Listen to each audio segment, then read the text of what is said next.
Please support Review Tech USA by clicking the link in the description. Enjoy the video.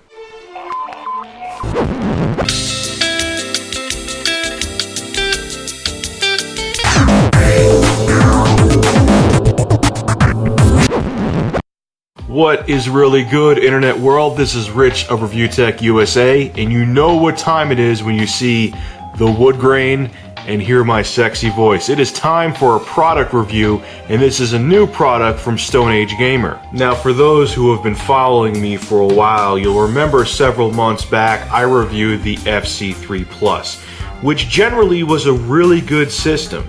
The FC3 Plus played Sega Genesis, Super Nintendo, and Nintendo games, and it was a good clone of all three game consoles. The thing that killed the FC3 Plus was the fact you could only use Yobo's proprietary controllers, and that turned off a lot of people, including myself. Now, it was only a matter of time before someone came around to dethrone Yobo, and that would be Hyperkin, and Stone Age Gamer sent me this product. The new 3-in-1 system is the Retron 3 by Hyperkin. Now I'll show you what you get with the system. Here is the system itself.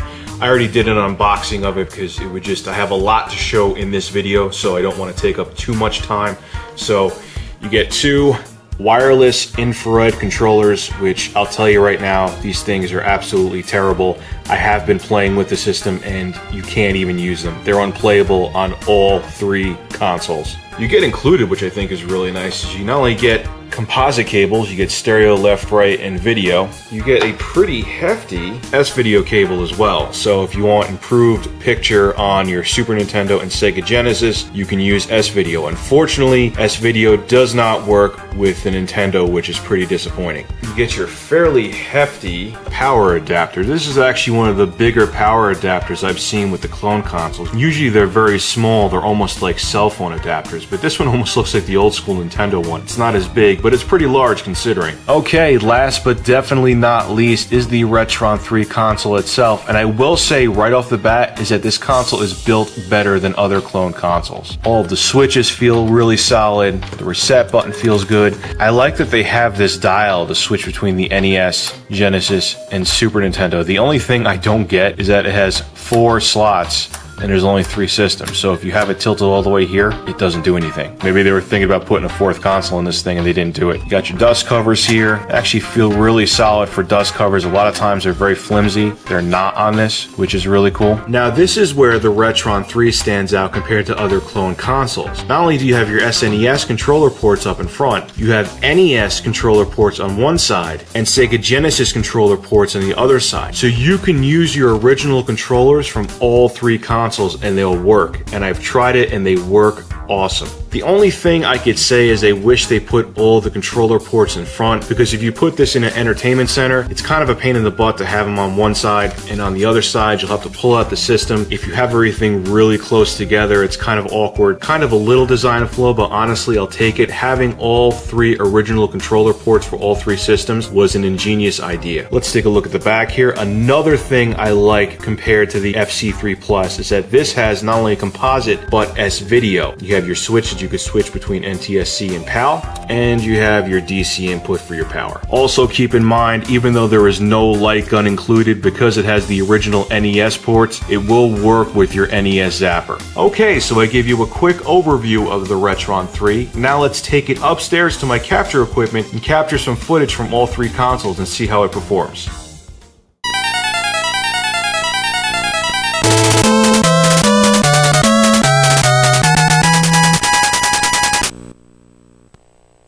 We're going to start off with the NES section of the Retron 3. This is Section Z for the Nintendo, and it plays this game very well. The only thing I'll say, like the FC3 Plus, is that the Retron 3's output gain for the NES is very quiet. I had to raise the volume of the NES games in post-production to make it audible for this review. So quick heads up, be prepared to crank the volume on your TV or home theater system if you want to play NES games on the Retron 3. And also, the sound is not accurate to the original NES. Take a listen to the intro of Section Z and you'll hear what I mean.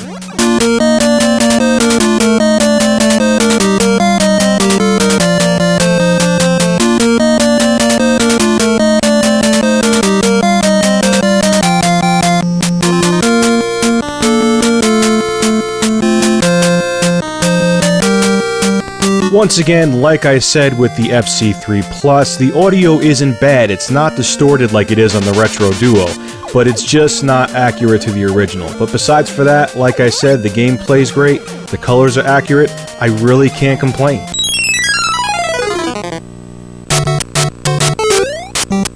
Now, of course, I had to include Super Mario Bros. With the NES games. I know a lot of people would have asked me about it. The colors are a little inaccurate, the sound, once again, is a little off, but it's more than playable. If it looks a little extra pixelated, it's because of the fact that I had to convert from composite to S-video to capture video footage. But the game, once again, is very playable. Just don't expect it to be a perfect experience.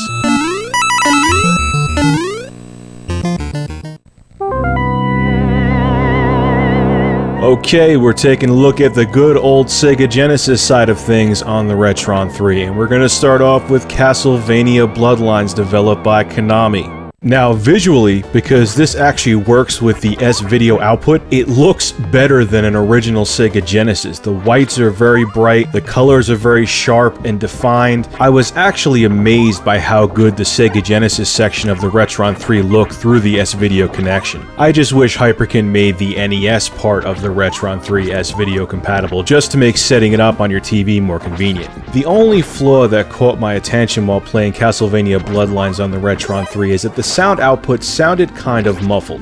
Here, I'll let you listen to the game for a second and see what you think.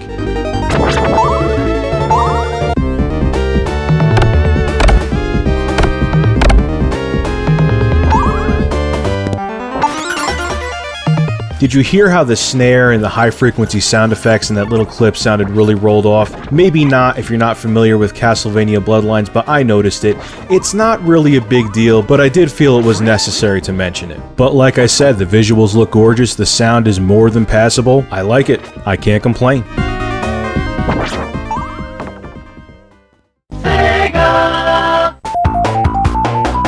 Now, due to time constraints, I'm not going to be able to go into too much detail about this game, but I don't think I need to. This is Sonic the Hedgehog for the Sega Genesis. It plays perfect. The only thing that I noticed big time was that the sound was off. I'll let you listen.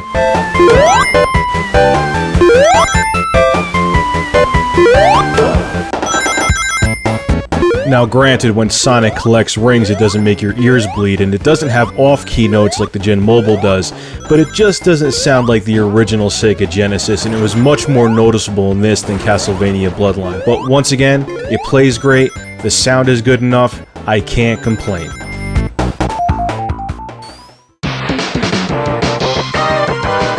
Okay then, due to time constraints, I'm gonna have to bundle the two SNES games together, but I don't mind doing that because honestly, the SNES side of the Retron 3 is pretty much spot on to the original SNES. The sound in Mega Man X was perfect, and so was the gameplay. And the Super Effects chip-enhanced Star Fox ran with no problems whatsoever. Now let's bring this review home for a final verdict. Okay, so is the Retron 3 the wet dream that old school gamers have been looking for?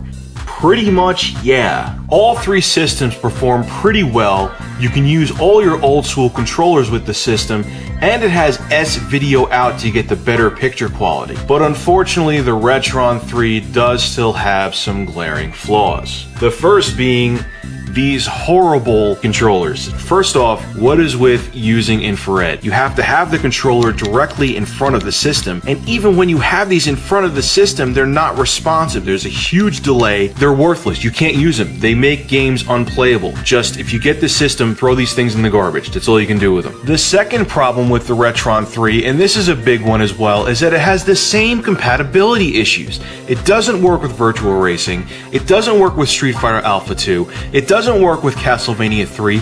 Come on, how many more times can you make a console clone that doesn't work with the same exact games over and over and over again?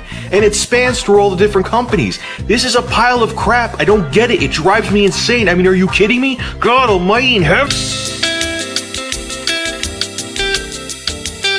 So my final verdict on the Retron 3 is, if you've been on the fence about getting a clone console, this is the one to buy. It's not perfect, but it comes pretty damn close. Anyway, this is Rich of ReviewTech USA. For more gaming and technology reviews, go to ReviewTechUSA.com.